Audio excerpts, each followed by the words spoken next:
Hello everyone, this is Alan from Gaming Instincts and I'm narrating for Leonid Melikhov. As dismal as 2020 was, there is no denying it has been a great year for video game fans. In spring of this year, there were many exciting releases such as the Final Fantasy VII Remake, Doom Eternal, Animal Crossing New Horizons, and Half-Life Alyx. Despite the game being only VR, the words Half-Life carry a heavy and influential name in the gaming industry. The same thing can be said for titles such as Doom, which was an FPS in the early 90s that really kicked off and made the FPS genre even more popular, and spawned future FPS titles such as Duke Nukem, Quake, and Blood 3D in the late 90s.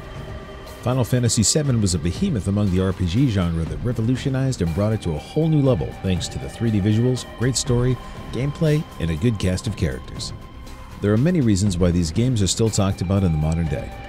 Today I would like to discuss 3 particular titles I believe will transform the industry going forward.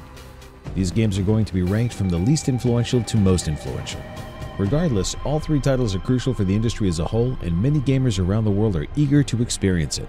Please remember that all the opinions in this discussion are mine and not everyone who works at Gaming Instincts.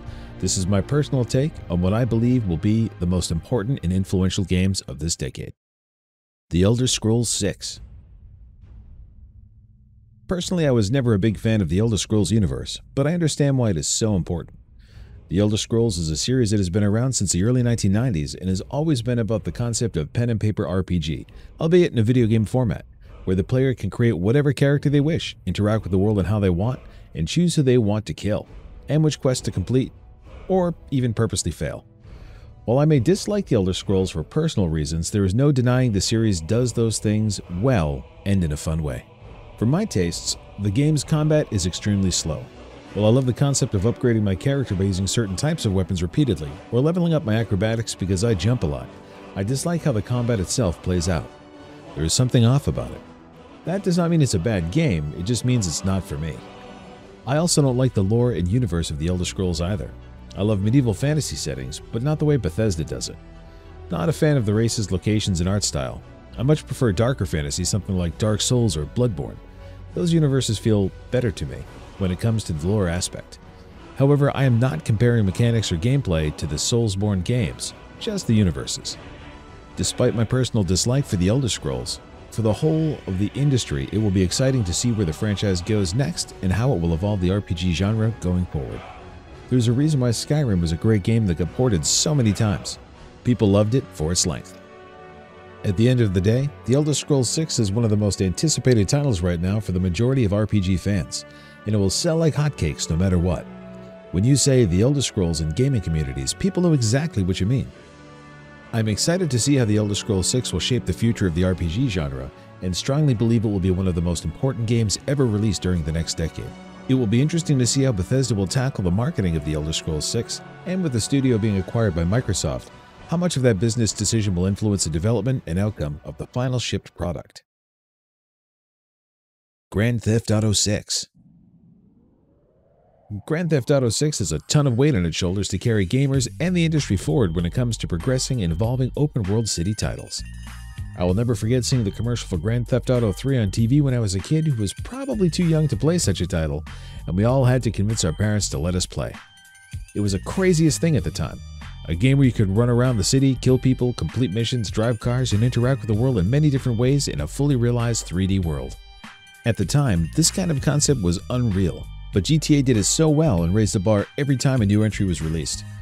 After Grand Theft Auto 3, Grand Theft Auto Vice City took it even further by introducing more mechanics and a different world to explore with a fantastic storyline. Then there was Grand Theft Auto San Andreas, which had the biggest world yet, and once again, more mechanics and activities you could do that you were not able to do in previous entries.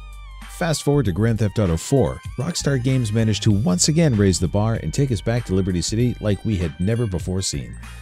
Then in 2013, the last year of the PlayStation 3 and Xbox 360, Rockstar Games managed to absolutely floor everyone with Grand Theft Auto 5, a game that was on the same systems as Grand Theft Auto 4 and looked out of this world. The game also introduced a whole new concept where the player was able to control 3 characters at a time by switching between them in the world and playing whoever they want. Each of these characters had their own stories and missions, and the game ended up having multiple endings depending on your last mission's choices. Not only that, but Grand Theft Auto 5's multiplayer is really where the series opened up a whole new experience. While Grand Theft Auto 4 had multiplayer, it was limited. In Grand Theft Auto V, however, Rockstar managed to create new gameplay experiences for you and your friends that previously were not possible, such as the popular role-playing servers. Grand Theft Auto V is still so popular that the game is being ported over to next-gen systems for better visuals and performance. With that being said, everyone is eager to see where Rockstar Games will take Grand Theft Auto next and what kind of new gameplay elements and mechanics players can expect in the next entry. There is a lot of pressure on Grand Theft Auto 6. Diablo IV. The most important game, and what I strongly believe will be the most influential, is Diablo IV. It might seem a bit weird at first considering how much power the Elder Scrolls and Grand Theft Auto series hold, but the Diablo series is not only beloved by many gamers around the world, it also is one of the games that created a brand new genre in gaming space, ARPGs. Diablo was never a looker, but it had an interesting dark fantasy universe filled with demons, angels, cool characters, and an interesting story. Diablo was released during the golden era of gaming, the late 1990s. Diablo was unleashed on the world on December 31, 1996, and a sequel was released 4 years later in the summer of 2000. Diablo II was an extremely influential game. It raised the bar on every aspect of its predecessor, starting with its phenomenal musical score, addicting gameplay, longer storyline, exciting loot, and new classes. It is a game that is still being supported. While it's dated in terms of visuals, it's a classic people still love and remember. Sadly, the same cannot be said for 2012's Diablo III.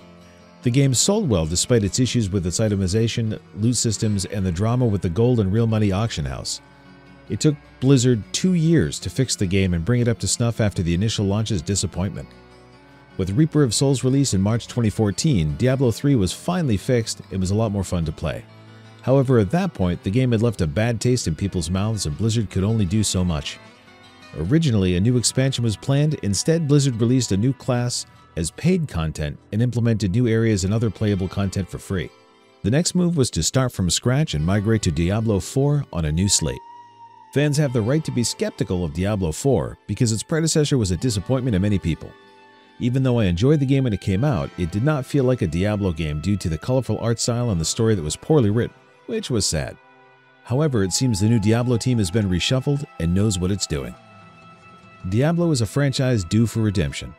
If the salvation is pulled off, it can arguably become one of the best turnarounds to ever happen in gaming history.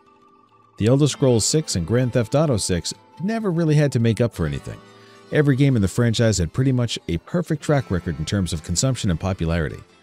Diablo IV has a lot to prove to the world that it can still be a franchise fans remember Diablo II for, and most importantly, what Blizzard Entertainment used to represent when it came to quality products. Diablo IV has a ton of promising ideas and new mechanics that can evolve the franchise in many new ways, starting with mounts, return of the rune system from Diablo II, a seamless open world, and much more. One of the biggest criticisms has already been addressed in Diablo IV, the art style. It is now dark, gritty, bloody, and full of misery and horror, which is what Diablo was always supposed to encompass. The story this time around seems to take a much more serious approach than Diablo III. While the story in Diablo III was somewhat serious, it did not feel engaging or as important due to poor writing and the colorful art style. It felt like a cartoon game with the Diablo name slapped on it for the sales. Blizzard is working hard on improving and making sure the itemization and loot systems are as perfect as it can be at launch. This will be vital. If the same mistake is repeated with Diablo IV, then all the credibility and any last glimmer of trust will be lost. This is the developer's chance to get this game right. If everything can be pulled off correctly and fans are satisfied, then Diablo IV could arguably be the best redemption story in the history of gaming. Not only will the franchise and Blizzard redeem themselves, Diablo IV could once again raise the bar when it comes to ARPGs. Over the last few years, the ARPG genre has been picking up steam with games such as Torchlight, Path of Exile, Lost Ark, Wolcen, and Warhammer Chaos Bane. Even to this day, a lot of these games don't hold a candle to what Diablo II was during its prime time. If Diablo IV turns out to be successful, then it means everyone else will have to try their hardest to raise the bar for the ARPG genre. As the years go by, technology gets better and more advancements are possible in the gaming development space. Diablo IV won't be out for a long time, 2022 at the earliest if we are lucky, and 2023 is probably more expected. A lot can happen between now and then. It is concerning and exciting at the same time. This has been Gaming Instincts. If you like what you saw, be sure to subscribe so you don't miss out on any more awesome gaming content. Also, check out our website at gaminginstincts.com.